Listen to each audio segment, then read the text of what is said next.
El tercer tema del primer libro es el mensaje del Evangelio. Este mensaje se puede dividir en 3 partes. En primer lugar, Dios busca al hombre. En segundo lugar, Dios a ese hombre le da salvación. Y en tercer lugar, Dios a ese hombre le dice que busque a más hombres. ¿Cuál es ese mensaje de salvación que tenemos que llevarle al hombre?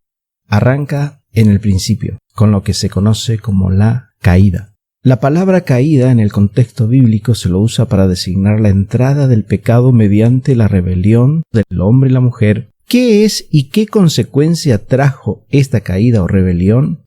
¿Qué hizo Dios o cómo reaccionó Dios ante esta caída? ¿En qué consiste la caída? Según el Génesis, consiste en que el hombre y la mujer desobedecieron a Dios comiendo del árbol que estaba prohibido comer, que era el único árbol que estaba prohibido. En todo el huerto había árboles de toda clase, deliciosos para comerlo, pero Dios le había advertido de que el único árbol que no podían comer era el árbol del bien y del mal. Sin embargo, nosotros sabemos la historia que Adán y Eva, o Eva y Adán, comieron de ese fruto. Y eso trajo la siguiente consecuencia, que nosotros la encontramos en las Escrituras. Esa sentencia era: el día que de él comieras, ciertamente morirás. O sea, antes de eso el hombre no moriría, pero a partir de la desobediencia el hombre cae en esta condenación, la condenación de la muerte.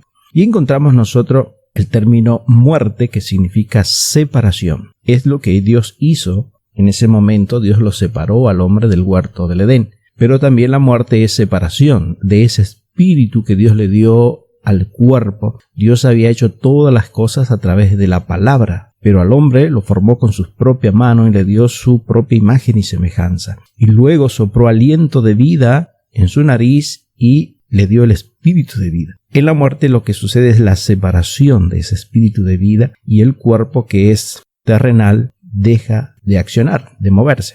Por lo tanto, la muerte es la separación del cuerpo, del alma y el espíritu.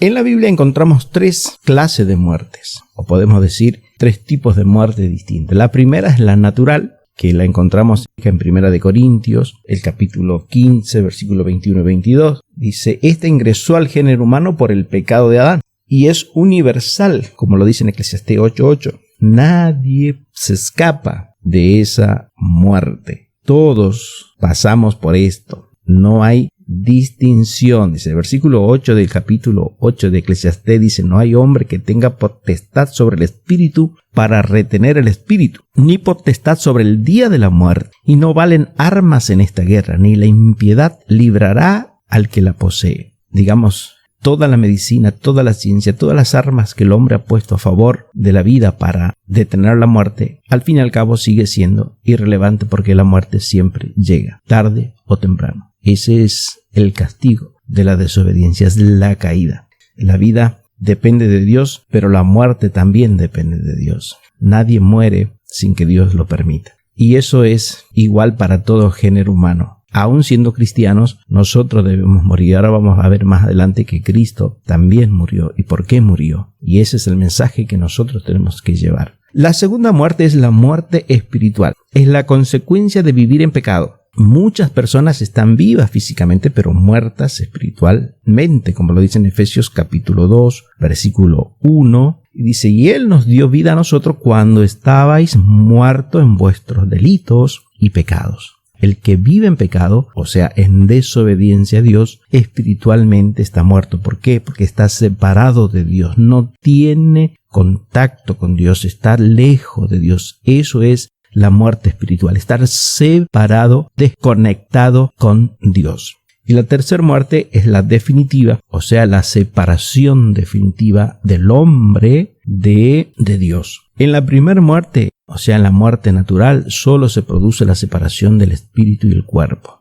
En la segunda muerte es la separación de Dios temporal. En la segunda muerte aún estamos a tiempo. Pero en la muerte eterna, en la tercera muerte, ya no hay retorno. Una vez que hemos llegado a esa muerte, no podremos volvernos más. es la consecuencia de vivir y morir en pecado. O sea, la primera muerte es totalmente natural. La segunda es temporal y podemos vivir en pecado, separados de Dios, pero tenemos tiempo hasta el día de la muerte, de escapar. Pero la tercera muerte es la consecuencia de vivir y morir en pecado. Una vez que morimos en pecado, ya no hay más oportunidad, ya no hay más tiempo. Lo que se puede hacer después por la persona que murió en pecado ya no sirve, ya no es válido. En eso cae la doctrina del purgatorio, por ejemplo. Eso es una doctrina católica donde se cree que uno puede seguir haciendo ofrenda, misa, sacrificio, rezos por el que murió y puede alcanzar la salvación. No, la Biblia dice que ya no hay más oportunidad. Si nosotros tomamos, por ejemplo,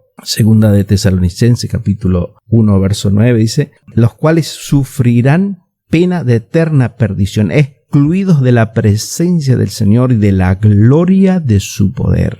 Ya no podrán ver más a Dios, estarán totalmente lejos, y no solo lejos, sino sufriendo las consecuencias de sus pecados, lo que nosotros conocemos como el infierno. Ahora, ¿qué hacer ante esta situación? Nosotros tenemos el mensaje de Cristo. Y el mensaje de Cristo o la predicación del Evangelio es lo siguiente: predicar la muerte de Jesús, la sepultura y la resurrección. Jesús vino a rescatar aquello que se había perdido, aquello que había caído en muerte. Como la paga del pecado es muerte, Él vino a morir en lugar nuestro y a darnos la oportunidad. Porque primeramente os he enseñado, dice el apóstol, lo que asimismo recibí, que Cristo murió por nuestros pecados conforme a las Escrituras, y que fue sepultado y que resucitó al tercer día conforme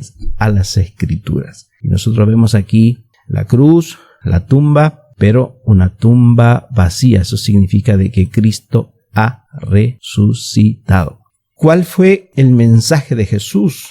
Y el que nosotros debemos también seguir predicando es el siguiente: debemos presentar un mensaje que conduzca al pecador al arrepentimiento. Jesús mismo lo dijo: arrepentíos y creed en el Evangelio. El reino de Dios se ha acercado a vosotros. Marcos 1:15. Convertirse, dijo Pedro a los judíos que acudieron luego de el milagro que sucedió por mano de los apóstoles.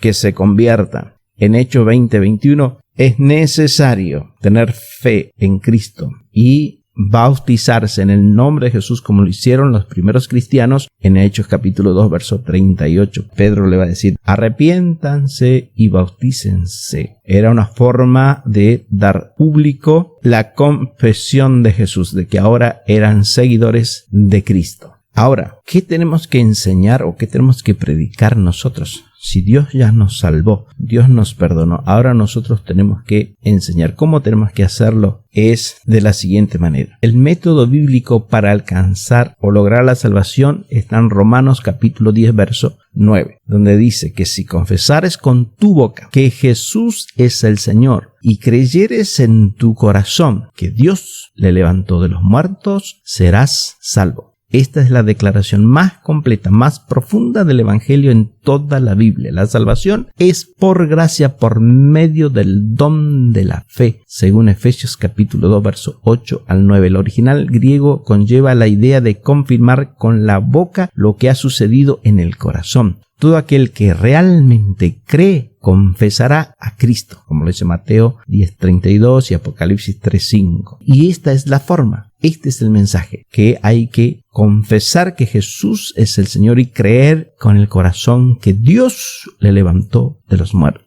Esa es la primera parte del tercer tema, y que quiero dejar para la otra clase, la segunda parte del tercer tema, que tiene que ver con la obra del Espíritu Santo en nosotros para que realmente esto suceda. Porque el único que nos puede llevar al arrepentimiento es el Espíritu Santo de Dios obrando, que está operando en la iglesia y en el mundo hoy. ¿Qué logramos nosotros si confesamos con nuestra boca que Él es el Señor y creemos con el corazón que Él realmente resucitó, La Biblia dice en 1 de Juan capítulo 1 verso 9, si confesamos nuestros pecados, Él es fiel y justo para perdonar nuestros pecados y limpiarnos de toda maldad. Y en el Evangelio según San Juan capítulo 1 versículo 11 y 12 dice, a los suyos vino y los suyos no le recibieron, mas a todos los que le recibieron, a los que creen en su nombre, le dio potestad de ser hechos hijos de Dios, los cuales no son engendrados de sangre, ni de voluntad de carne, ni de voluntad de varón, sino de Dios.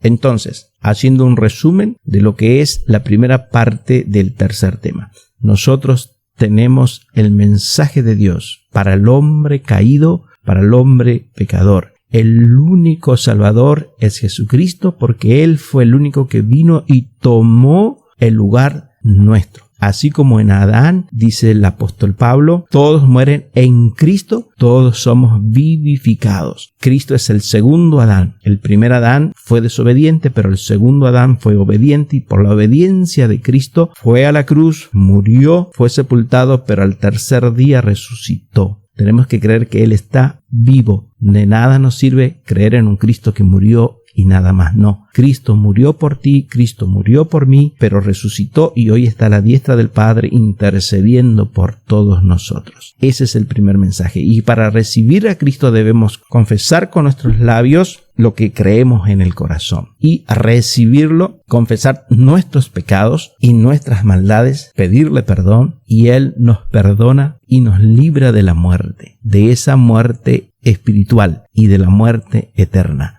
No así de la muerte física, porque Él mismo también pasó por la muerte física, pero hoy está vivo y eternamente con el Padre. A través de su obra Él nos permitirá poder vivir con Él por la eternidad. Que Dios te bendiga.